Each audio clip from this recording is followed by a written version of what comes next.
It starts with a sound, not a scream, not even a voice, just the soft, steady thump-thump of a heartbeat, echoing from a black and white blur on an ultrasound screen. You'd never know, just by looking at her. She sat so still that day, wrapped in a faded red hoodie, 2 sizes too big. One hand resting gently on her belly, the other clenched in a fist, like she was holding something in something no one else had earned the right to see. The clinic was quiet.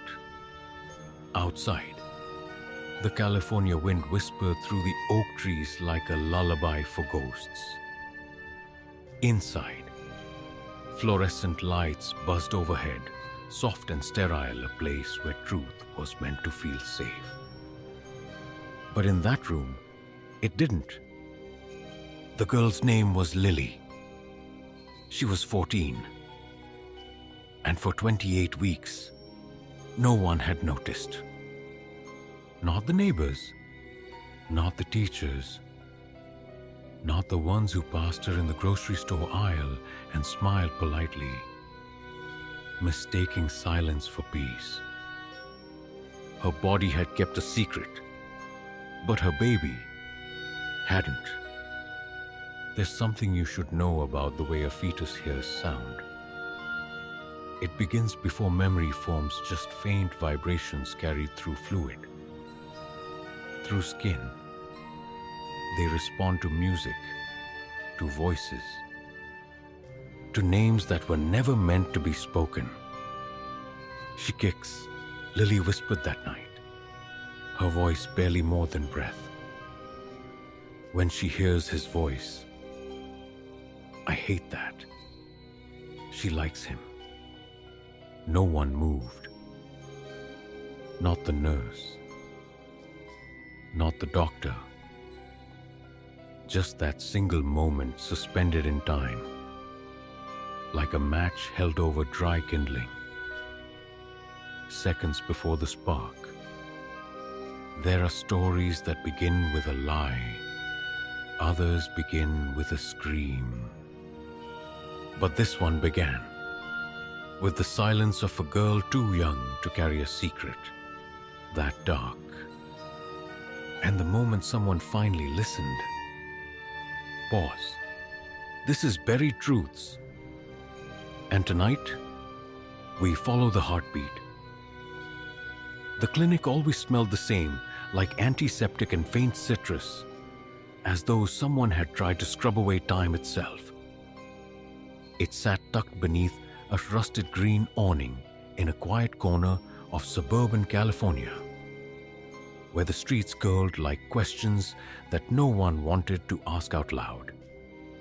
The place wasn't fancy, just soft beige walls, waiting room chairs that sighed when you sat down, and family portraits in silver frames, patients smiling through decades of memory, all hung with the quiet pride of someone who believed they'd helped. Dr. Elias Monroe had been here for years. People said his voice was as calming as a hymn, that he could diagnose a heart murmur just by watching you breathe. He was the kind of man who remembered your wedding anniversary, your cholesterol level, and the name of the dog you'd lost 7 winters ago. A gentle soul with careful hands. He was finishing up a late appointment when he saw them through the glass door. Marco Hale, his neighbor from 3 houses down, standing too tall for the small reception space, and beside him, a girl with the hood of her sweatshirt pulled low, like she wanted to disappear into its seams. Elias stepped out, his smile automatic. Marco? He greeted, the name rising like it had been waiting for a place to land. Didn't know you were stopping by today. Marco offered a hand, his grip firm, rehearsed, last-minute thing. thought I'd get Lily checked out." The girl didn't look up. Her fingers fidgeted with the drawstring of her hoodie, knotted and unknotted, over and over, like she was trying to undo something only she could feel. Elias turned toward her. "Hi. Lily. I think I've seen you before, at the block party last fall." She didn't respond. Just a slight nod, a breath so shallow it barely qualified as one. And something about it, the silence, the stillness, it made the air feel heavier than it had a moment ago. But he didn't push. Not yet. "Take a seat," he offered gently. "I'll be with you soon." He walked back to the exam room and closed the door behind him. The smile faded. Something about the girl's stillness had clung to him like dust. A few minutes later, Rosa slipped in his nurse for the past 6 years. And the only person in the building who could read a room faster than he could take a pulse. She began wiping down the table, her motions slow and deliberate. She didn't speak at first. Then, finally, in a voice just above a whisper, "There's something off about that man and his daughter." Elias looked up. "Marco, he's always been a little commanding." Rosa shook her head. "This isn't about volume." She dropped the used gauze into the waste bin with a soft crinkle. He wouldn't let her speak, not even to give her name. I had to remind him 3 times that I needed her vitals, not his version of them. She paused, her eyes narrowing as she wiped the ultrasound probe. And the girl, Lily, she won't look anyone in the eye, not even for a second. Elias leaned back against the counter. He thought of the way the girl's shoulders curled in, how she flinched even when no one was touching her. "She's just shy," he murmured, though it didn't sit right in his mouth. Rosa tilted her head. "I'm Mexican, Dr. Monroe. I know what strong parenting looks like. This isn't that. This is something else." Her words hung in the air, still trembling with quiet conviction. Elias looked down at the intake chart Rosa handed him. His brow furrowed. "Lily, 14. Weight unusually low for her height. Irregular abdominal pain. Nausea. Fatigue. The kind of symptoms you didn't ignore or mistake for a stomach bug." He looked up, the edges of his mouth tightening. "Send them in." And the hallway outside, once just another passage of plaster and quiet steps, suddenly felt longer than it should have, like something had shifted, not loudly, not violently, but deeply, like the earth had tilted just enough to make everything inside feel a degree off balance. And from somewhere behind that silence came a sound he hadn't heard in years. The sound of a truth pushing up through all the things meant to bury it. The door opened with a soft click. Marco guided Lily into the room with a firm hand on her back. Not forceful, but not gentle either. Like someone steering luggage through a terminal. She moved with the stiffness of someone used to being directed. Her steps small, soundless. The hem of her red hoodie brushed her knees like a curtain pulled tight across a stage she never asked to stand on. Doctor. Elias Monroe offered a small nod as he gestured toward the exam table. Thank you both for waiting. Marco took the only chair, spreading his knees wide, arms crossed, an unspoken claim of ownership over the space. Lily remained standing until Rosa touched her shoulder softly. She startled, then slowly climbed onto the table. Her hands folded over her stomach as if holding something in place. What brings you in today? Elias asked, keeping his voice low and even. Marco answered without pause. She's been sick. Nausea. Tired all the time. Abdominal pain. Elias looked to Lily. Lily, how long have you been feeling this way? Her lips parted, but nothing came out. A moment passed. She's shy. Marco cut in. You know how kids are. Rosa shot Elias a look. He turned back to Lily. Would it be okay if we did an ultrasound just to take a closer look? She gave the smallest nod. Rosa helped her lie back.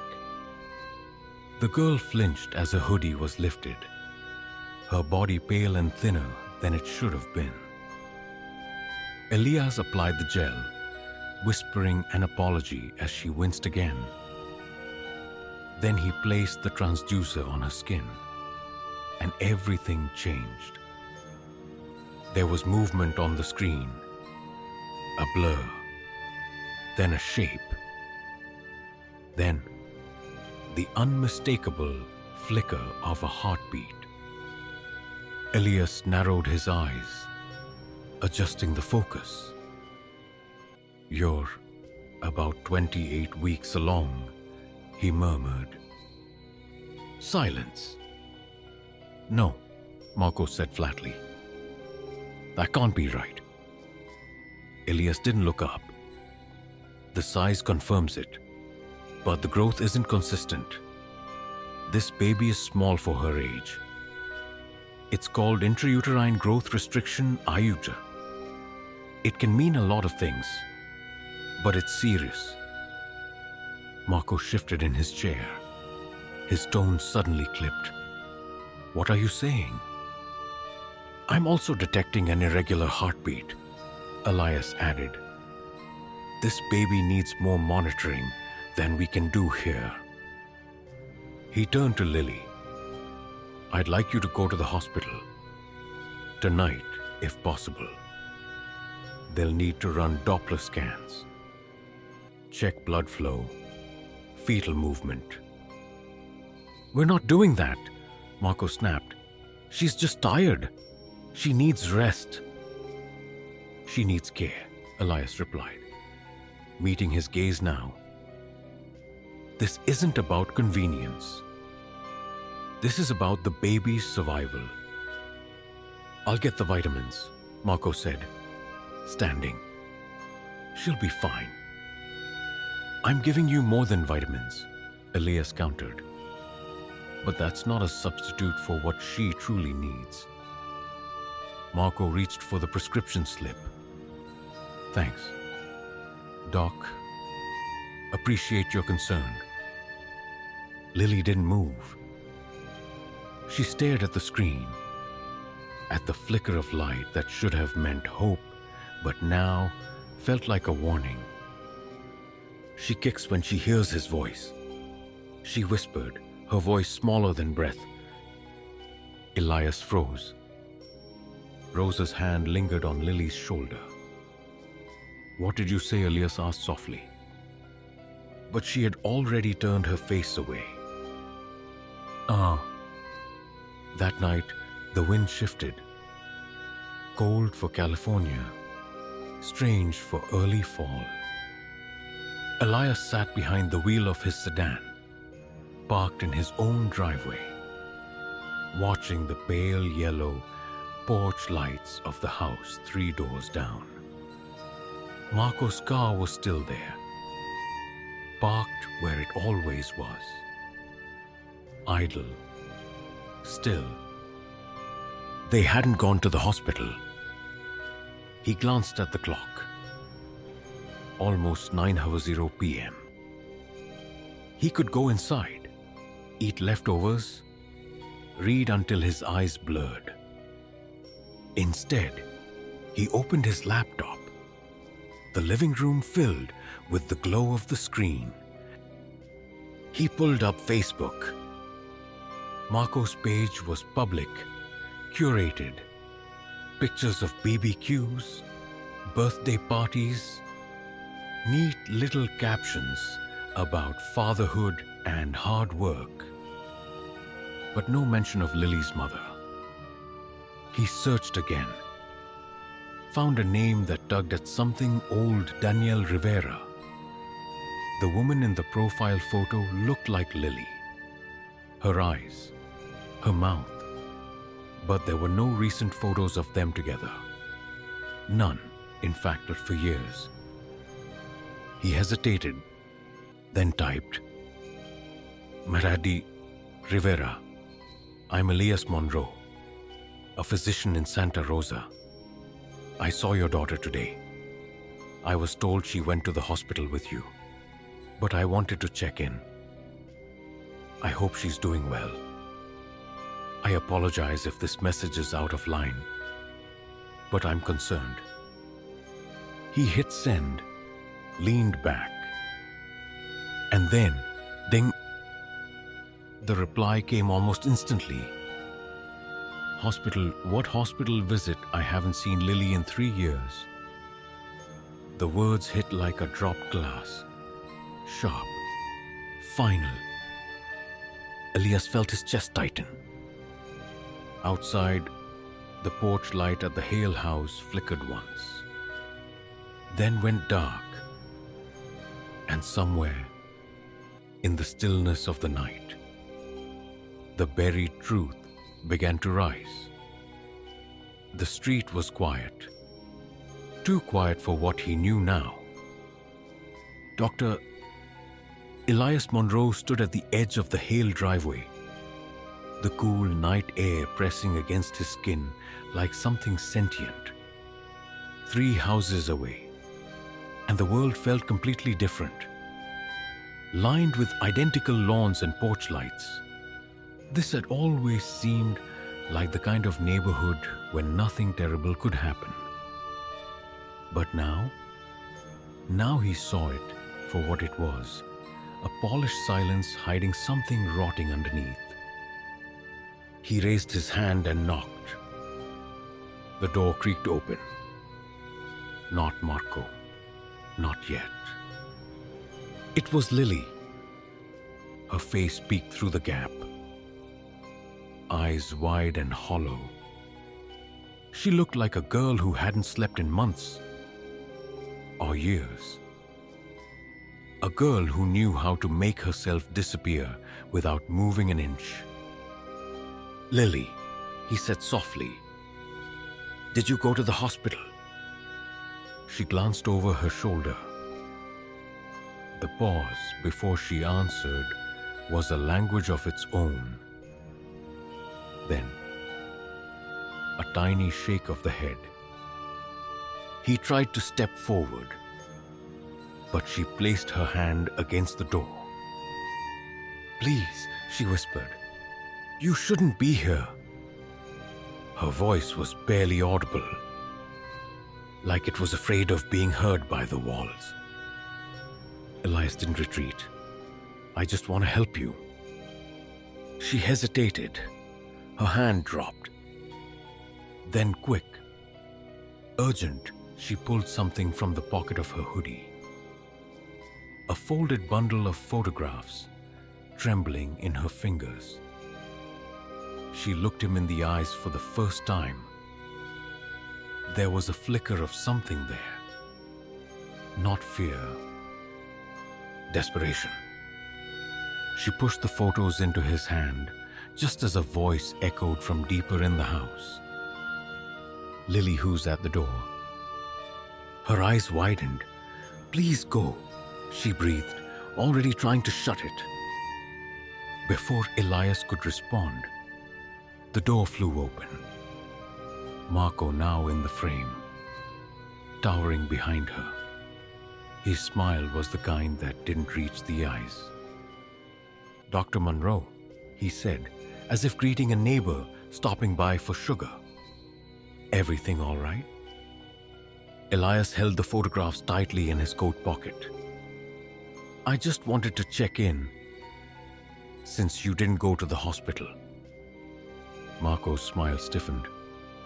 "Ah, yes. Well, Danielle took her. I stayed behind. Work, you know." Danielle, the woman who had just told him she hadn't seen her daughter in years. The lie cracked through the night like thunder behind a glass wall. "I see," Elias replied quietly. "I just wanted to be sure." Marco nodded. "Appreciate that, but it's late." And before anything else could be said, the door shut. Firm. Final. Elias turned back toward the street, his breath uneven. Each step away from the house felt heavier. But the weight in his pocket, that was heavier still. Inside his car, beneath the glow of the dome light, he unfolded the photos, and the air left his lungs. 4 images, each one worse than the last. Lily, in a bedroom, afraid. Undressed Marco, in the frame, hands where they should never be. The pieces collided in his mind. Lily's trembling, her silence, that heartbeat on the screen. She kicks when she hears his voice. I hate that she likes him. No boyfriend. No mystery father. Just the one man she had no choice but to call Dad. Elias dialed 911. His voice shook, but his words didn't. "There's a 14-year-old girl. She's 28 weeks pregnant. Her father is the abuser. And she's still in that house." The flashing lights came first quiet, without sirens, like ghosts in blue and red. Then came the knock on Danielle's door.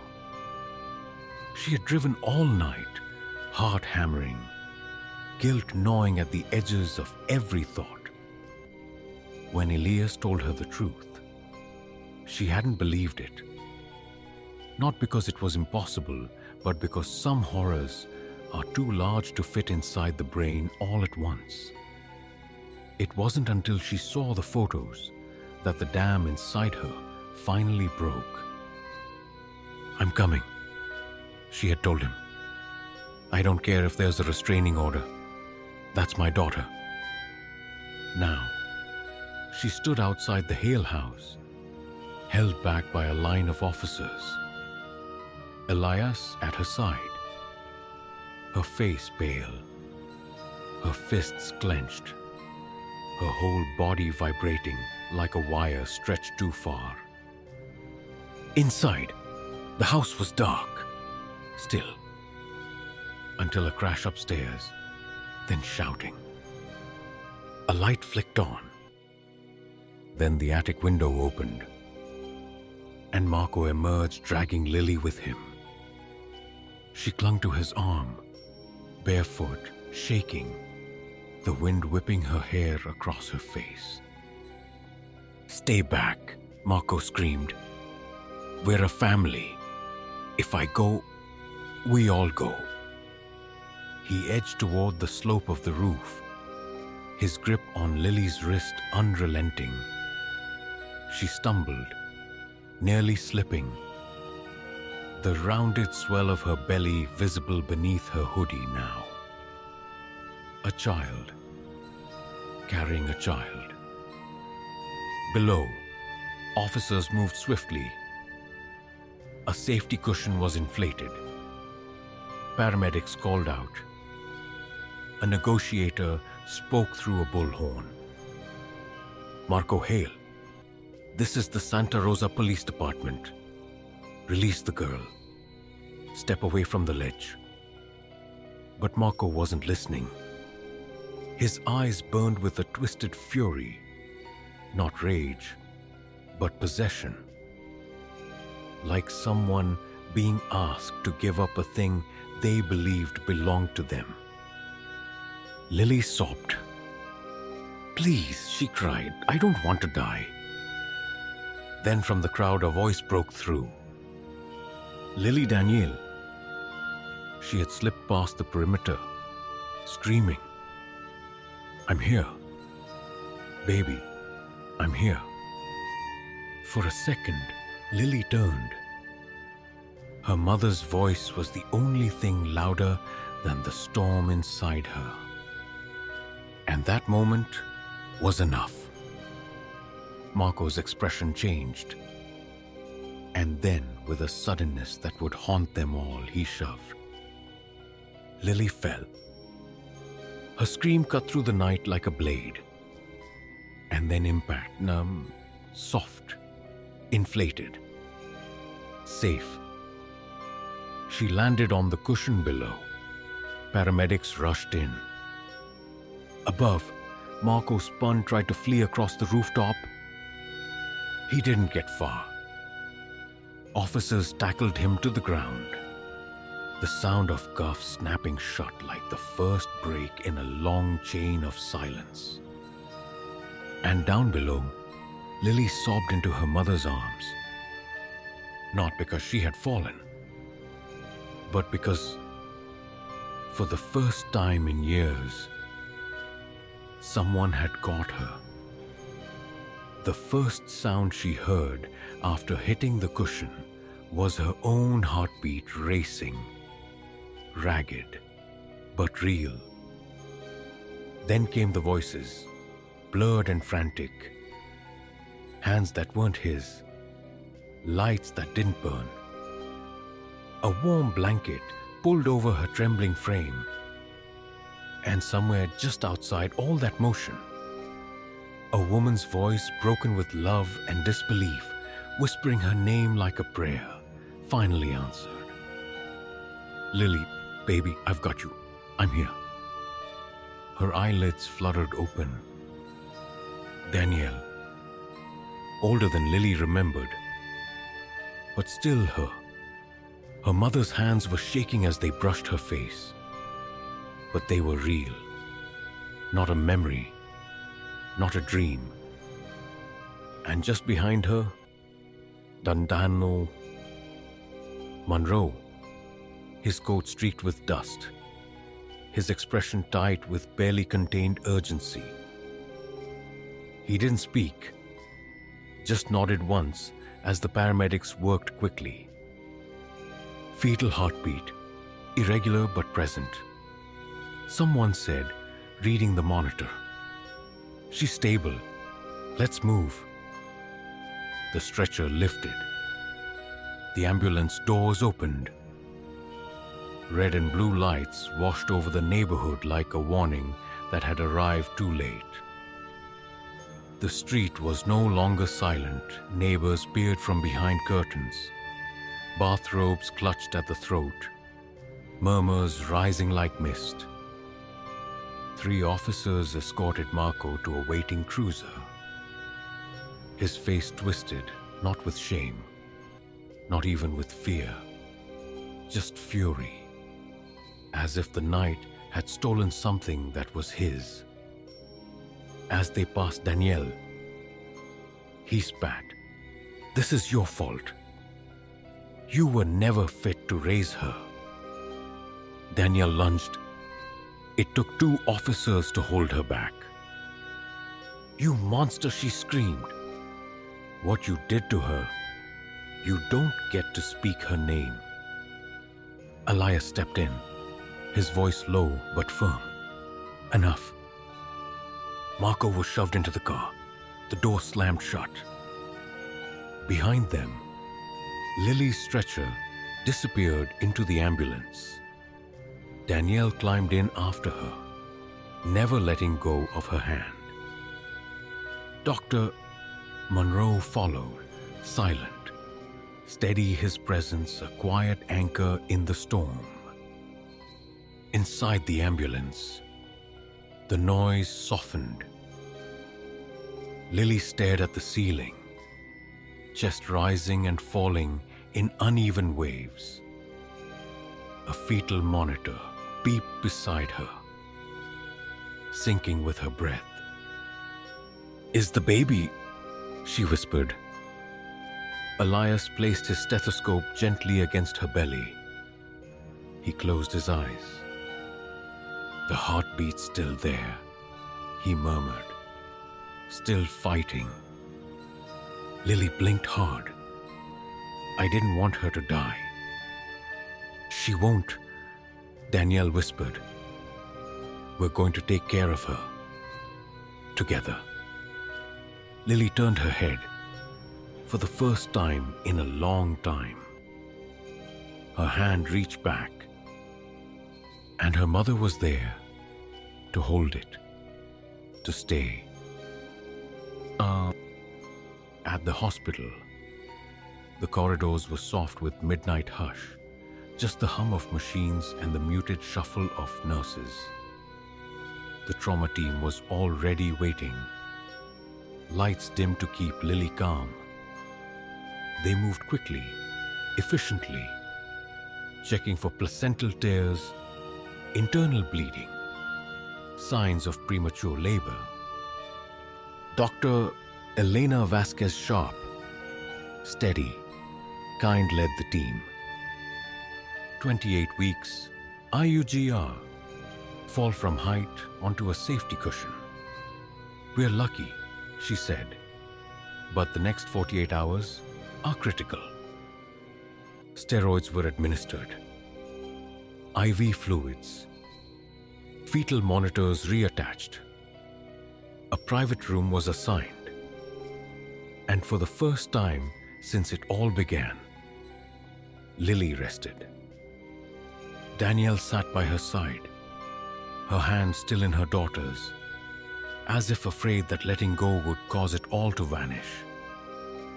Elias stood in the hallway, Vahuam watching. He hadn't saved them, but he hadn't looked away. In that quiet hospital room, under the dim yellow light and the lull of machines, a mother and daughter began to stitch something broken back together. Not with words, not yet. Just presence. And presence, for the first time in years, was enough. And in the quiet hum of that hospital room, where machines whispered in place of words, a girl placed her hand on a heartbeat that was never meant to exist and chose love over shame. She didn't ask for what happened, but she asked to begin again. Some wounds don't bleed on the outside. They hide in silence, in red hoodies, in photographs that no one ever looked closely at. And yet, the truth always waits. Sometimes on rooftops, sometimes in the hands of a child, sometimes in the flicker of an ultrasound, blurry, until you know what you're looking at. If this story found a place inside you, let us know below. We read every word. We carry them with us. Like this video if you believe some truths are meant to be heard even if they whisper.